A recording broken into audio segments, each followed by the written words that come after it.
You pick up your phone to check a single message. 40 minutes pass without you noticing.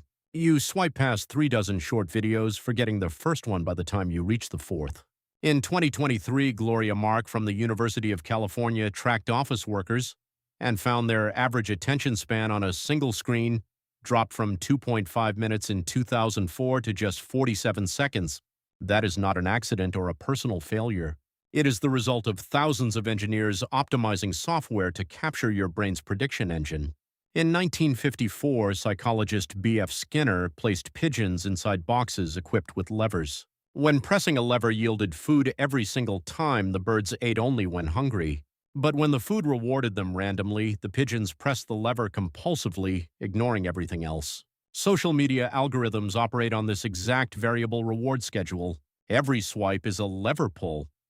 Sometimes you get a boring video, sometimes a piece of outrage, sometimes a hit of validation. Your brain releases dopamine not when you get the reward, but in anticipation of it. Neuroscientist Robert Sapolsky demonstrated that dopamine levels peak during the uncertainty phase. Social platforms engineered their entire interface around this mechanism. Pulling down to refresh mimics the physical movement of a slot machine. The infinite scroll, invented by Ozzy Raskin in 2006, eliminated the natural stopping cues that print media had. Raskin later publicly expressed regret, estimating his design wastes 200,000 human lifetimes every day. Your brain evolved in an environment where information was scarce and local. Knowing where a predator roamed or where water flowed determined survival. Modern feeds bombard you with inputs from 8 billion people, completely overloading your prefrontal cortex. This part of the brain handles decision-making, focus, and impulse control. When flooded with novel inputs, it fatigues. Psychiatrist Edward Hallowell coined the term attention deficit trait to describe this condition. Unlike genetic ADHD, this state is entirely environment-driven. Your brain stays in a continuous state of hypervigilance, treating every ping like a threat or an opportunity. The economic impact of this distraction is measurable.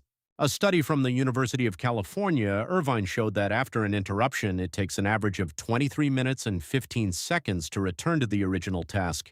If you get interrupted 5 times a day, you lose over 2 hours of deep concentration daily. Over a decade, that amounts to nearly 2 full years of productive focus wiped out. The loss goes deeper than lost work output.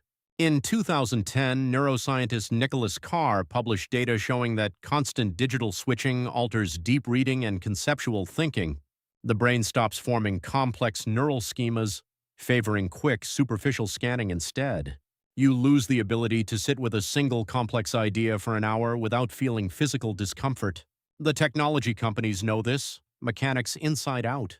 Tech executives in Silicon Valley routinely send their children to low-tech Waldorf schools, where screens are banned until high school.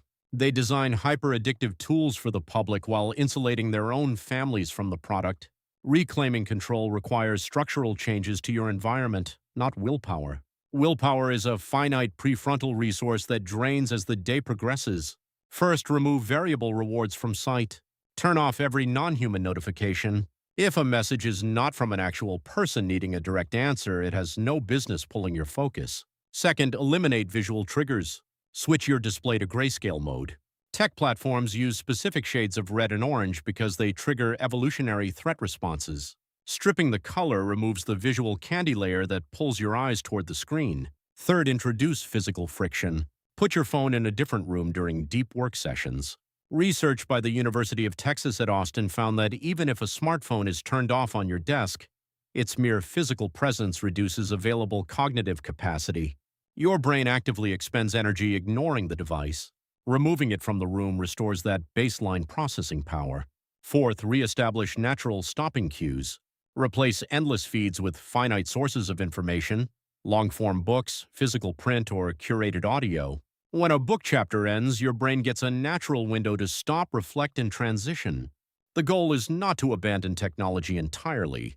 The goal is to shift from a passive consumer responding to algorithmic triggers to an intentional user operating on demand.